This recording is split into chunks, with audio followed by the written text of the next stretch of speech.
কবিগুরু রবীন্দ্রনাথ ঠাকুরের জন্মদিনে নতুন সরকার বর্তমান মাননীয় মুখ্যমন্ত্রী শুভেন্দু অধিকারী শপথ নিয়েছে। বাংলার উন্নয়ন করা, তাদের ক্ষমতায় আসার আগে তাদের যে রাজনৈতিক এজেন্ডা বা যে প্রতিশ্রুতি বাংলার মানুষকে দিয়েছিল, সেটা যদি 100% বা 90% পূরণ হয় তাহলে আমরা বলবো নতুন সরকার তাদের প্রতিশ্রুতি পূরণ করতে পারলো বা সক্ষম হলো। যদি সেটা 50 থেকে 60% তাদের দেওয়া এজেন্ডা, তাদের দেওয়া প্রতিশ্রুতি, তারা যদি 50 থেকে 60% এই পূর্ণাঙ্গ বাজেটে তারা রাখেন, তাহলে জানতে হবে তাদের বাস্তবতাকে স্বীকার করে তারা বাংলার উন্নয়নের পথে হাঁটছে। সব থেকে প্রত্যাশা করা উচিত যে 15 বছরের সরকার যেটা করেনি, শুধু খেলা মেলা আর শিল্পায়ন, কনভেনশন এসব দিয়ে তারা চালিয়েছিল। আজকে নতুন সরকারের উচিত, বাংলার মানুষ তাদের প্রতি অনেক আশা ভরসা প্রত্যাশা নিয়ে বিজেপিকে ক্ষমতায় এনেছে। তারা বাংলার মানুষের কাছে যে প্রতিশ্রুতি বা রাজনৈতিক যে কথা বলে রেখেছিল তাদের মেনে চলে তাদের নির্বাচনের ফলপ্রসূ রেজাল্ট করার জন্য সেটা পূরণ করাটা তাদের নৈতিক দায়িত্ব বলে আমি মনে করি। অলরেডি মুখ্যমন্ত্রীর কাছে রেজিনগরের দীর্ঘদিনের 183 একর জমি, যেটা রেজিনগর NH সংলগ্ন শিল্প তালুক, কিছুই হয়নি। বুদ্ধবাবু 16 আগস্ট 2007 183 একর জমি নিয়ে রেখেছিল। 4 বছরের কিনা 2011 এসে পরাজয় ঘটে। মমতা ব্যানার্জি 20 মে 2011 থেকে 15 বছর থাকার পরে সেখানে লবডঙ্গা, মুর্শিদাবাদের মানুষ কিছুই পায়নি।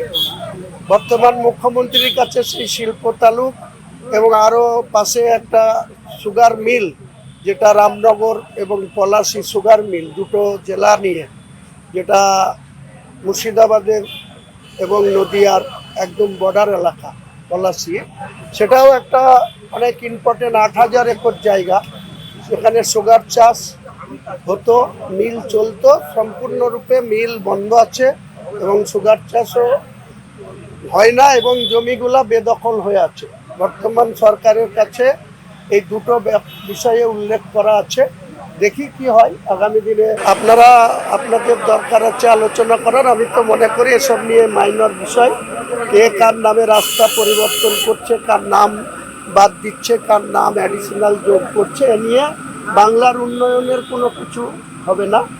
বাংলার উন্নয়ন করতে গেলে কোনো রাস্তার নাম পরিবর্তন না করে রাস্তা যাহা চকচকে করতে হবে, তামিলনাড়ুর মতো রাস্তা করতে হবে, চেন্নাইয়ের মতো রাস্তা করতে হবে, রাজস্থানের মতো রাস্তা করতে হবে। তাহলে বলবো যে বাংলার নতুন সরকার বাংলার মানুষের জন্য, 11 কোটি মানুষের জন্য কিছু করবে।